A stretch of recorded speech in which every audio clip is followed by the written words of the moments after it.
সবাইকে ওয়েলকাম। আশা করি তোমরা সবাই ভালো আছো।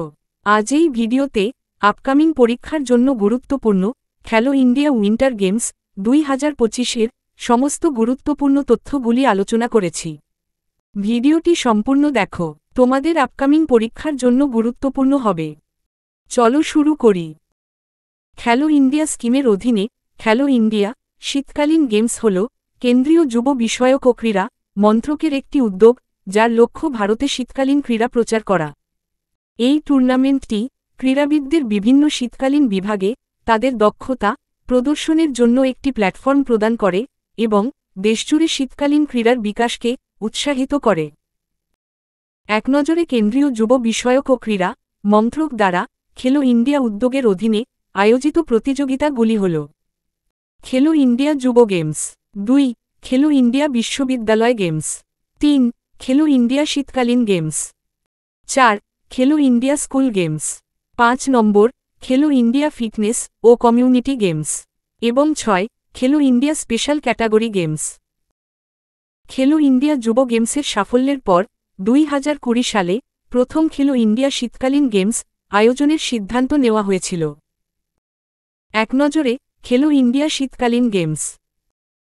খেলো ইন্ডিয়া শীতকালীন গেমসের প্রথম সংস্করণ আয়োজিত হয় 2020 সালে। প্রথম সংস্করণ আয়োজিত হয় জম্মু ও কাশ্মীরে। 2020 সালে আয়োজিত খেলো ইন্ডিয়া শীতকালীন গেমসে সর্বাধিক পদক জিতেছিল আয়োজক রাজ্য জম্মু ও কাশ্মীর। 2021 সালে দ্বিতীয় সংস্করণও আয়োজিত হয় জম্মু ও কাশ্মীরে। 2020 সালের মতোই 2021 সালেও সর্বাধিক পদক পায় জম্মু ও কাশ্মীর রাজ্য।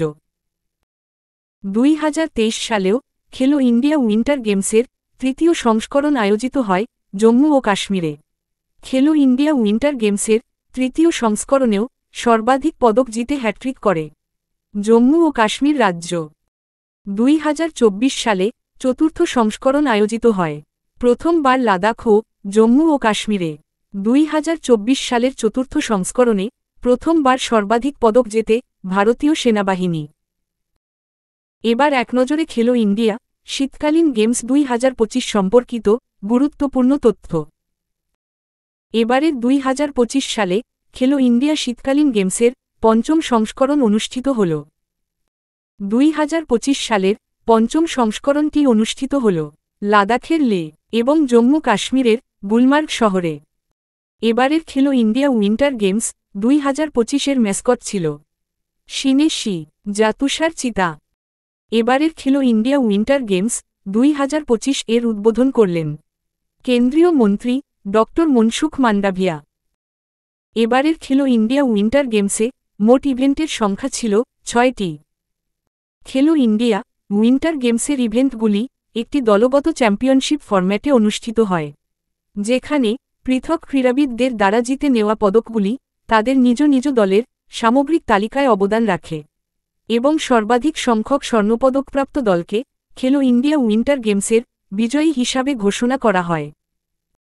খেলো ইন্ডিয়া উইন্টার গেমসে অনুষ্ঠিত 6টি ইভেন্ট হল: ice hockey, ice skating, 3 alpine skiing, 4 Nordic skiing, 5 ski mountaineering এবং 6 নম্বর স্নোবোর্ডিং। এবারের খেলো ইন্ডিয়া শীতকালীন গেমসে অংশগ্রহণকারী দল হিসাবে ছিল ভারতের রাজ্য, কেন্দ্রশাসিত অঞ্চল এবং প্রতিষ্ঠান সহ মোট 19টি দল অংশগ্রহণ করে। এই 19টি দলে 1200 জনের বেশি অংশগ্রহণকারী অংশগ্রহণ করে, যার মধ্যে ছিল 700 জনের বেশি ক্রীড়াবিদ এবং 141 জন সহায়তা কর্মী, 113 জন কারিগরি কর্মকর্তা, 250 জনের বেশি স্বেচ্ছাসেবক এবং ক্রীড়া বিশেষ স্বেচ্ছাসেবক অংশগ্রহণ করে। এবারের পঞ্চম সংস্করণে মোট পদকের সংখ্যা ছিল 136টি। খেলো ইন্ডিয়া উইন্টার গেমস 2025 এবারের পঞ্চম সংস্করণটি 2টি পর্যায়ে অনুষ্ঠিত হয়, যেগুলি হল: এবারের খেলো ইন্ডিয়া উইন্টার গেমসের প্রথম পর্যায় অনুষ্ঠিত হয় লাদাখের লে শহরে, যা অনুষ্ঠিত হয় 23 জানুয়ারি থেকে 27 জানুয়ারি তারিখে।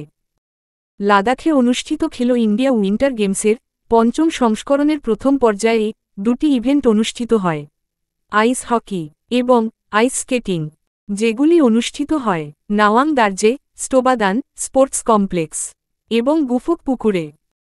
খেলো ইন্ডিয়া শীতকালীন গেমস 2025-এর এক নজরে প্রথম পর্যায়ের পদক তালিকা।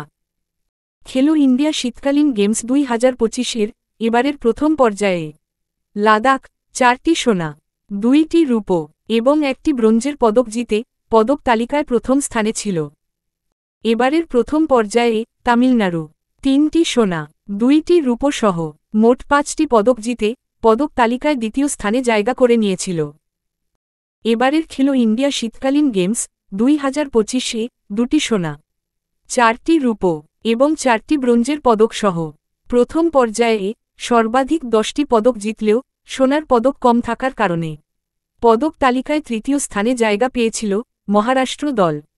মোট 5টি পদক জিতলেও সোনার পদক কম থাকার জন্য প্রথম পর্যায়ে চতুর্থ স্থানে শেষ করে তেলেঙ্গানা এবং মোট 4টি পদক জিতে প্রথম পর্যায়ে পঞ্চম স্থানে শেষ করে কর্ণাটক। এবারের খেলো ইন্ডিয়া শীতকালীন গেমস 2025-এর দ্বিতীয় পর্যায় অনুষ্ঠিত হল জম্মু ও কাশ্মীরের গুলমার্গে, যা অনুষ্ঠিত হয় 9 মার্চ থেকে 12 মার্চ তারিখে। জম্মু ও কাশ্মীরে অনুষ্ঠিত শীতকালীন গেমস 2025-এর দ্বিতীয় পর্যায়ে মোট 4টি ইভেন্ট অনুষ্ঠিত হল। ইভেন্টগুলি alpine skiing, Nordic skiing, ski mountaineering, snowboarding, যা অনুষ্ঠিত হল কাংডোরি ফেজ 1 এবং গুলমার্গের গল্ফ কোর্স ক্লাব। দ্বিতীয় পর্যায়ে অনুষ্ঠিত হওয়ার পর খেলো ইন্ডিয়া শীতকালীন গেমসের এক নজরে সামগ্রিক পদক তালিকা 7টি সোনা, 5টি রূপো এবং 6টি ব্রোঞ্জের পদক সহ মোট 18টি পদক জিতে এবারের খেলো ইন্ডিয়া উইন্টার গেমসের পদক তালিকায় বিজয়ী হয়েছে ইন্ডিয়ান আর্মি। খেলো ইন্ডিয়া উইন্টার গেমসের এবারের পদক তালিকায় দ্বিতীয় স্থানে রয়েছে হিমাচল প্রদেশ। 6টি সোনা, 5টি রূপো এবং 7টি ব্রোঞ্জের পদক সহ মোট 18টি পদক জিতলেও সোনার পদক কমের জন্য দ্বিতীয় স্থানে জায়গা পেয়েছে হিমাচল প্রদেশ। এবারের খেলো ইন্ডিয়া উইন্টার গেমসের প্রথম পর্যায়ের পদক তালিকায় লাদাখ প্রথম স্থানে থাকলেও দ্বিতীয় পর্যায়ের শেষে শীতকালীন গেমসের সামগ্রিক পদক তালিকায় 4টি সোনা, 2টি রূপো এবং 1টি ব্রোঞ্জ সহ মোট 7টি পদক জিতে লাদাখ তৃতীয় স্থানে শেষ করেছে। 2025-এর এবারের শীতকালীন গেমসের সামগ্রিক পদক তালিকায় 3টি সোনা, 5টি রূপো এবং 5টি ব্রোঞ্জ সহ মোট 13টি পদক জিতে পদক তালিকায় চতুর্থ স্থানে শেষ করেছে মহারাষ্ট্র এবং এবারের সামগ্রিক পদক তালিকায় 5টি পদক জিতে পঞ্চম স্থানে শেষ করেছে তামিলনাড়ু। ভারতীয় সেনা 2024-এর পর 2025-এও পরপর দুবার সর্বোচ্চ পদক জিতে খেলো ইন্ডিয়া শীতকালীন গেমসের পদক তালিকায় প্রথম স্থান অধিকার করে বিজয়ী হয়েছে। শীতকালীন গেমসের দ্বিতীয় পর্যায়ে জম্মু কাশ্মীরের গুলমার্গে অনুষ্ঠিত আলপাইন স্কিং খেলায় স্লালম এবং জায়ান্ট স্লালম উভয় ইভেন্টেই স্বর্ণপদক জিতে এবারের খেলো ইন্ডিয়া শীতকালীন গেমসে ডবল পদকের বিজয়ী হল আচল ঠাকুর। খেলো ইন্ডিয়া শীতকালীন গেমস 2025-এর প্রথম স্বর্ণপদক জিতল মহিলাদের 500 মিটার শর্ট ট্র্যাক ইভেন্টে তেলেঙ্গানার 15 বছর বয়সী নয়নাশ্রী তাল্লুরি। নয়নাশ্রী তাল্লুরি স্পিড স্কেটিংয়ে স্বর্ণপদকের হ্যাট্রিক জিতে ইতিহাস সৃষ্টি করেছে। এই ছিল খেলো ইন্ডিয়া শীতকালীন গেমস সম্পর্কিত গুরুত্বপূর্ণ তথ্য। যদি ভিডিওটি ইনফরমেটিভ মনে হয় তো লাইক এবং শেয়ার করে দিও আর সাবস্ক্রাইব করো।